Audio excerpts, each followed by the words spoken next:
Okay, so I got a comment on a recent video and I didn't want to waste any time making this. It said to stop fooling around with student bases and buy myself a real base. So I'm assuming that this is a fake base. By the way, the comment on the video was not for $100 Glary. No, it was for something much more expensive than this. So I guess that this is a fake base and that this is a real base, right? Because this one retails for $900. But what if I like the sound of this more than this, which is true, right? This feels a little bit better. But what about this makes it a fake bass? How much do I need to spend to have a real bass? How much do I need to spend to have a real phone or a real camera if I'm talking to $100 Galaxy A series phone, right? Yes, the video quality on here is not going to be that great, but like this sound quality is good. I know exactly what I needed to do to get the sound out of here that was required, and I replaced it. You see the pickup? So at what point do we become bougie or that term cork sniffer keeps coming to mind? I don't know why. I don't even know if I'm using that correctly. Where we're like, yes, this smells like money. It must be good.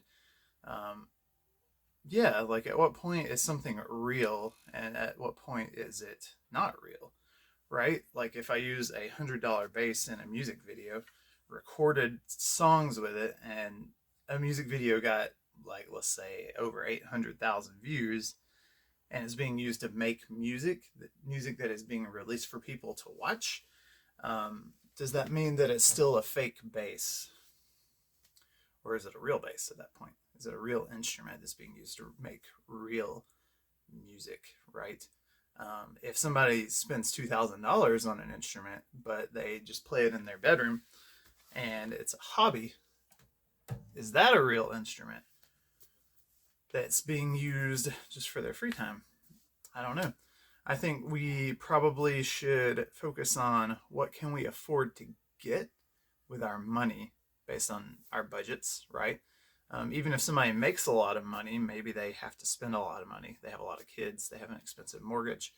Then what can that person afford at that point as well? So let's not focus so much on how much something costs, but how it sounds.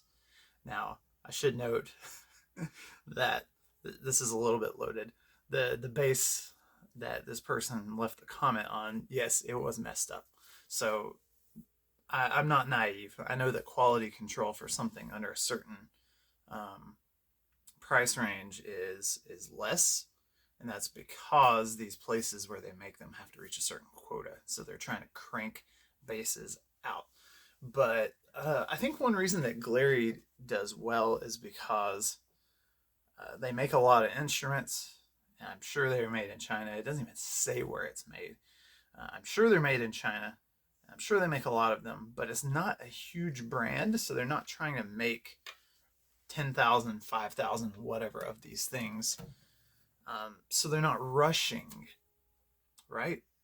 They're not rushing. The build quality of this is better than things I have played in stores that retail for 800, 900 bucks that are made probably in the same factory, if not the same factory, the same country.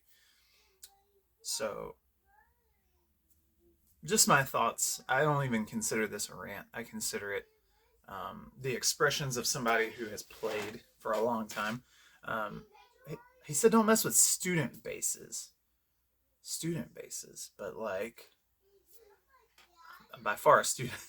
Been playing for like 20 years. There are instruments out there that are so bad. I've seen people buy kids a guitar where the neck is literally like plastic and you can't even tune up to pitch and it stay there because everything warps. So, there is a fine line there.